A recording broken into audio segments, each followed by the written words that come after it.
आपण पाहत आहात कराड टुडे न्यूज. कोयना पाणलोट क्षेत्रात पडत असलेल्या पावसाने धरणातील पाणी पातळी वाढत आहे.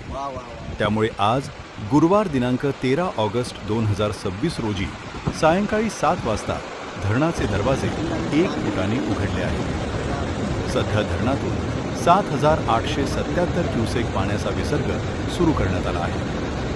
आज सायंकाळी 5 वाजता कोयना येथे 26 मिलीमीटर, नौजा येथे 31 मिलीमीटर पावसाची नोंद झाली आहे.